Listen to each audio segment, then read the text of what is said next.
Então, vamos seguindo aqui no nosso peculato. É um crime muito legal da gente estudar. Já estamos na segunda aula, né, de peculato. Se você não viu o vídeo anterior, veja. Mas eu vou fazer aqui uma revisãozinha sobre o que a gente já viu. O peculato, ele está lá no artigo 312 do Código Penal. Pegue o seu papel, pegue a sua caneta para anotar tudo aqui e aprender. Pegue o seu vade-mecum também. Mas antes da gente começar, já dê aquele like. Você sabe que vai gostar do vídeo. E se gostar, se inscreva no canal para receber os próximos que eu vou postando aqui. Certinho? Vamos lá então. Nós falamos o que sobre o peculato? Várias coisas, né? Falamos várias coisas sobre o peculato. E, dentre elas, dissemos que o objeto jurídico tutelado é a probidade administrativa e a proteção ao patrimônio público e particular.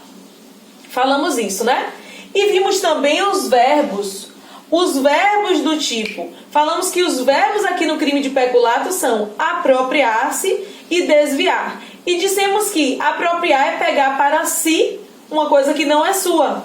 Mas é qualquer coisa? Não. É um valor, dinheiro ou bem imóvel, público ou particular. Tá certo. E é qualquer pessoa que vai fazer isso? Não. Essa pessoa tem que ser um funcionário público para efeitos penais. Né? Não foi isso que nós vimos? Sim. Então, diante disso, eu tenho certeza que vocês ficaram com as seguintes dúvidas. Primeira dúvida. Ô Catarina, tudo bem, a gente falou sobre dinheiro, valor e bem imóvel. Mas vamos dizer que o que o funcionário público ficou para ele, ou o objeto desse desvio de finalidade, foi um serviço público, ou então foi a mão de obra de alguém. Vamos dizer que ele pegou a mão de obra de alguém que era para fazer uma coisa e utilizou para outra. Também vai ser peculato, né? A resposta já está aqui. Não, porque não vai ser peculato, Catarina? Porque lá no 312... o caput foi categórico com a gente. O que ele falou? Que era objeto desse crime. Dinheiro, valor ou bens móveis. Não falou de mão de obra e não falou de serviço público. Serviço público e mão de obra não são objeto desse crime aqui, de peculato. Certo? E aí você está... Tá bom, Catarina, essa eu entendi. Mas eu estou com outra pergunta aqui para te fazer. Basta que esse funcionário público seja funcionário público ou ele vai ter que ter a competência funcional para ter aquela posse? Porque o que a gente falou? Dinheiro, valor, bem imóvel sob a posse do funcionário público, né? Qual foi o exemplo para vocês que eu dei? Eu sou funcionária pública e esse carregador está sobre a minha posse, para que eu utilize ali na administração pública, nas atividades da administração pública. Beleza, eu pego ele e fico para mim ou desvio. Tudo bem. Eu tenho competência funcional para isso, né? Para estar com ele. Agora vamos dar outro exemplo para vocês entenderem a pergunta. Vamos dar outro exemplo. Vamos dizer que eu sou funcionária pública. E aí, eu chego numa repartição que eu não trabalho lá, não tenho nada a ver com isso.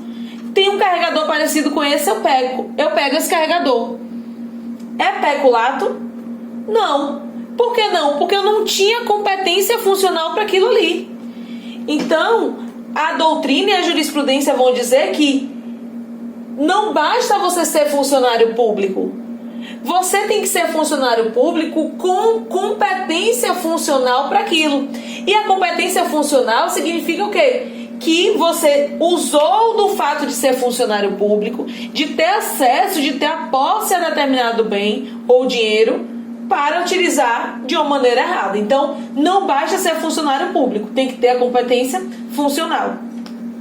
Ah, Catarina, entendi. Você está falando aí sobre a posse, que o funcionário público estava sob a posse desse bem. Mas essa posse tem que ser lícita? Como assim? Aí eu estou lhe perguntando, né? Como assim? Você me responde. Vamos dizer que não foi a administração pública que concedeu aquela posse para ele. É uma posse ilícita. Aí não vai configurar o crime, gente. Por que não vai configurar o peculato? Porque é indispensável que essa posse seja lícita. Com relação à posse, não tem problema nenhum. O problema está na destinação que ele deu para o bem, que foi botar no bolso dele. Certo? Então, a posse tem que ser lícita. É indispensável que a posse seja lícita. E aí a sua prova pode botar que a posse lícita é dispensável. Não é indispensável que a posse seja lícita. Certo? E outra dúvida. Vamos dizer, Catarina, nesse seu exemplo aí do carregador, que tá lá esse carregador. Só que a administração pública, quando foi lhe pagar, pagou você R$30 a menos. E esse carregador custa certinho R$30. E aí, gente, pra vocês, eu poderia ficar com esse carregador? Porque esse valor de R$30 a administração pública já me deve. Então eu ia ficar e ia estar tudo certo. Ele não me deve mais nada e nem eu devo nada. Pode isso? Caracteriza peculato ou não? Caracteriza o peculato do mesmo jeito. Porque se eu ficasse com um bem da administração pública para receber um valor devido, eu estaria diante do uso arbitrário das próprias razões. O meu acordo com a administração pública é que me paguem salário. Não é que me paguem com carregador. E principalmente sem acordo nenhum, sem contrato, sem nada. Eu chego lá, pego o carregador e digo, pronto, não precisa mais me pagar.